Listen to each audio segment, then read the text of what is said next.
Hi, and welcome to the Vet Story Podcast, home to the most outrageous stories told in vet med. It's raw, it's unfiltered, unscripted, unedited, just raw, off-the-cuff stories. I'm your host, Reece Generelli, and if you're in the vet med space in any capacity, and you have a story like this, I want to hear it. So get ready to have a laugh, eyes on the road if you're driving, or close the doors to your office. Sit back and enjoy the show. And we are back with another episode of the Vet Story Podcast. I'm here with the lovely, and if you haven't seen her in person, the gorgeous Mariana Dalto. How are you? Good, how are you? I'm good. You know, I've always said that accent is oh so good to listen to. Well, thank you. You have an accent too, and it's nice too. Mine's not as exotic as yours. Mine's from down under. It's awesome. Thank you. Appreciate it. No problem. Mariana, tell the audience a little bit about yourself, because I know that I know you and we've done some podcasts together before, but I would love for the audience to know a little bit more about you. Sure. So my background is 30 years in marketing, sales, operations, finance. I've been helping small business owners and entrepreneurs implement AI technologies to their businesses to make it more profitable and more productive. So the help that I do is for business owners to think strategically about how they can move ahead with their business and be smarter and what they're doing. So I cover a lot of areas within marketing and sales, but then the AI is the boost to make things better. So that has been my background in a nutshell from the past 4 years on helping business. Oh, that's awesome. Now, you don't deal with a specific industry though, do you? You deal with all kinds. Well, I do work with service-based businesses. But then from an industry standpoint, I'm pretty open, even though the latest clients that I had, they've been coaches, consultants, financial advice, real estate agents, accountants. So anyone who has a service-based business who already are running a business and they need to optimize their processes, basically. Tell me more about this AI implementation and why is it important? Why, I guess, business owners are slow to do it? Well, before we talk implementation, is thinking about how AI can make your business smarter. And it's not about just the technology piece, but also how employees and business owners, they can all leverage the new AI trend that is happening so much. So one of the key things that has been, and it's been reported in so many studies, is businesses who are implementing AI in their businesses the right way, they're growing 37% faster than those that they are not implementing, because they are able to save time, money, and effort in many ways. So that's one of the key factors why it's so important to take your business now and think about how you can make it better. The other thing is there's only 2% of businesses in the world that they're doing a good job at implementing AI well. And sometimes it's not even AI. It could be just optimizing your systems with automations. Maybe you don't need AI yet. Maybe implementing automations, that's kind of like the key thing. So the fact that there's only 2% of businesses in the world doing it right, there's a 98% of businesses that they can totally take advantage of the opportunity now and really start growing and, be ahead of their competitors. So that's why, I see the opportunity to bring this up to the public. And it's like, I know that you know about AI, but how much do you know to understand it, to make it, better for your business? And the other thing that people really, it's just like what's been happening is there's so many tools that they've been implemented, they've been launched, more than 15,000 tools or maybe, kind of close to 16,000 tools that they can do about 14,000 tasks. So there's a lot of overwhelm for people because it's which tool do I use for what and what makes sense? And so that's where there's a lot of opportunities that you can make your business and your operations better if you know how to implement it the right way. So this is kind of hat in a good way for you if you want to move ahead and again, with your competitors, against your competitors. But there's just so many things to choose from. How does anyone wade through what's good for them or what other AI programs could be good? Or there's just so many of them out there that now that we just don't know where to look or what to choose from. It's very overwhelming. Yeah. So the best thing is the way I approach it is looking from a strategy standpoint. Are your top 3 problems or things that you would like to focus on in your business that you want to accelerate? You know that you have repetitive tasks. You know that you can make things move them faster with AI, but you don't really know which tools. But so the way I approach it is first we do an analysis on, okay, what are maybe the top departments, the top workflows that they are very repetitive that you can probably optimize with technology. And the technology could be or AI or both, right? But that's one of the things that like I kind of like tell people, don't get overwhelmed. You don't need to learn all those 15,000 AI technologies. You just need to understand what you need in your business with your operations. And from there, look at what are the tools that could potentially help you optimize what you're trying to accomplish. I see. Okay. All right. So you walk them through that process. Well, the process is longer than that, but that's the beginning where you get to, like, in order to start, you need to first look at the big picture of your business. Where are your needs? And then from there, maybe start with one department. And from that department, then look into what workflows do you have in that department that you would like to optimize. And from there, go deeper into, okay, now let's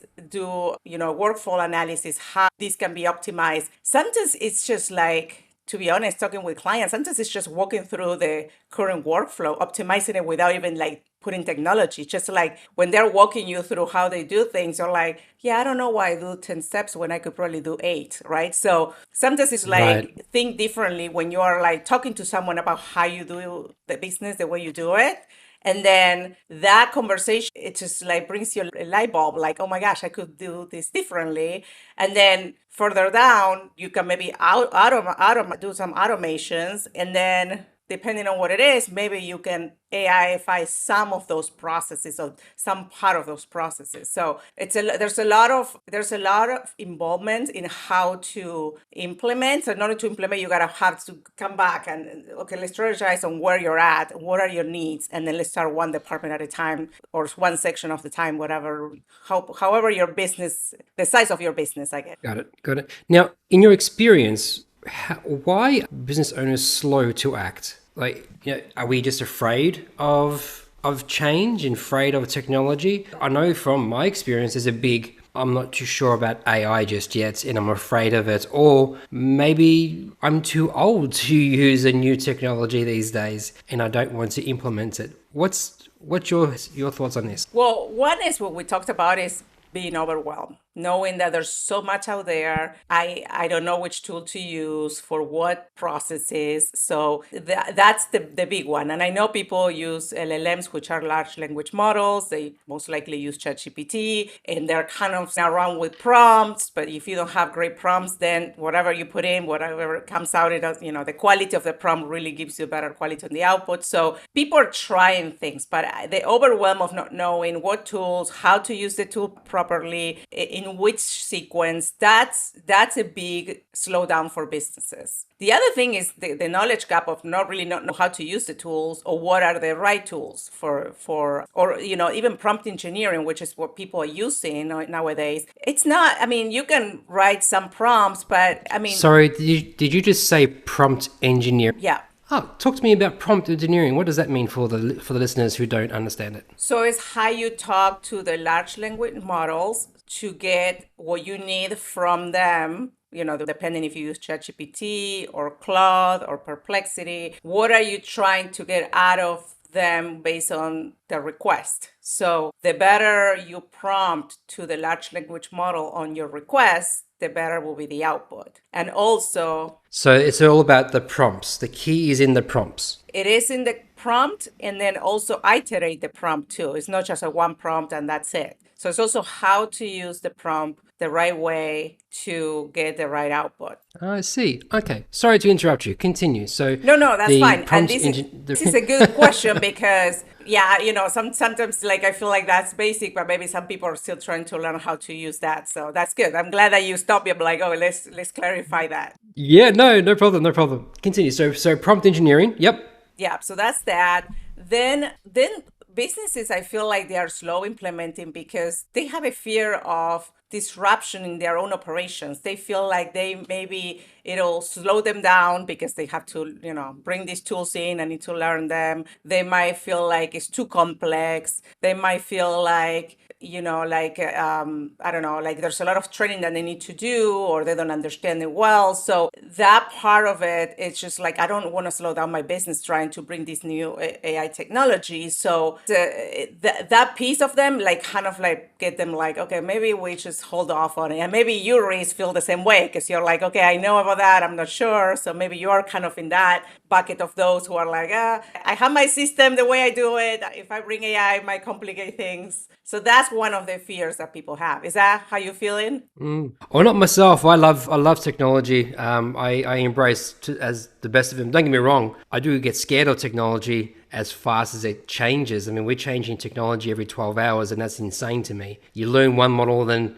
it's outdated 12 hours later. I have a friend who went to a conference to speak on AI, and the morning of his conference, OpenAI released the agent GPT. And he was like, everything that I know of today is just now irrelevant. And he was almost, I wouldn't say on the verge of tears, but he just sort of said, I don't know if I can deliver this lecture now that it's now outdated as of 2 hours ago. So he went in with a preface saying, hey, this was accurate this was accurate up until 2 hours ago, where ChatGPT just released a new agent and it just debunks everything that we know today. So now I need to go back and relearn this to come back next time and give you another lecture. But this is what I know today. Yeah. So that's the moving part of AI. And it's crazy to know that you consider yourself a subject matter expert, and then within one click, it just debunks everything that you've just learned over the last year just because something's new to come out, and it's just revolutionary. I started with AI I think that's scary for most. Yeah. I started with 2 years ago, and the things everything has changed so much since I started with AI. It is insane. You gotta stay on top of it, and that's part of the fear of people. I'm like, I don't really know how to stay on top of it. There's so many, new things coming up every day. Oh yeah, absolutely. So I think that's a fear also. We were always, well, again, in our industry, always worried about the change in medical. So medical standards change and the procedures change, and what's considered good, 5 years ago is now outdated. And that's 5 years ago, but we're talking now again 12 hours. 12 hours ago, it can be exhausting. Yeah. So I can understand that. AI areas that a business can transform. I mean, I know you discussed that a little bit, but to have some transformation in a business, what are some basic things that they can just go, yeah, look, that might make sense for us. We know about ChatGPT. I mean, I think everybody knows about ChatGPT. Actually, let me rephrase. I did have a client. They said, "What's ChatGPT?" And I said, "Come on, you can't." Are you serious? Know what ChatGPT is. Yeah, and she's like, "No, I don't know. I don't like technology." And I'm like, "Well, we're gonna have a very different conversation about that." But it took some time, and she's like, "I don't like it. I don't like it." I'm like, "You're gonna like it. You have to get used to it because your team is already using it. If you haven't realized yet." So yeah, anyway, continue. Yeah, so one of the things that areas like businesses can start implementing now, I mean, I always recommend starting with the marketing department, but it could be in any department. You can optimize your operations.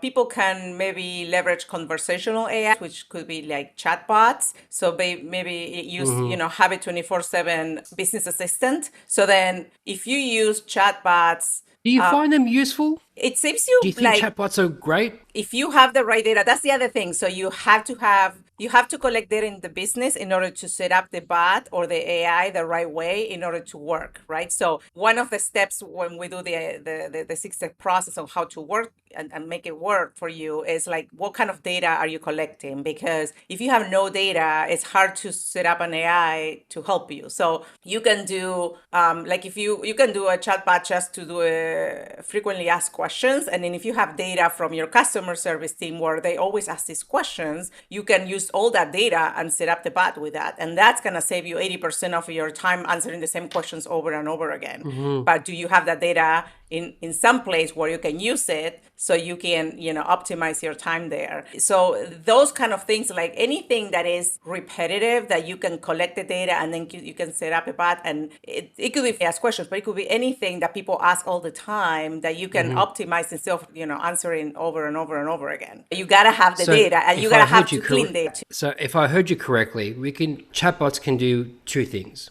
Well, you can set up a chatbot, do it in two ways. One is having the data already on your websites, even if it was at hidden pages of all the information that it can crawl, it can learn the language, it can learn the data. And if someone's asking a question, it literally takes that data that you have on your website. Again, it could be a backlink, or it could be just a hidden page, and it says, okay, this is the information that you're feeding me to give to your clients asking these questions. Is that correct? That's another way. So you can also, depending on what technology you use, but you can also give the bot, okay, use this site to leverage the information to answer the questions that the person is asking. So you can set it up, like put a link, and that website, that landing page has a lot of information that it'll help the bot read the information and then answer the questions from whoever is asking. So that's one. So that could be just a link, but you have to have that landing page very well written, so then you have the information.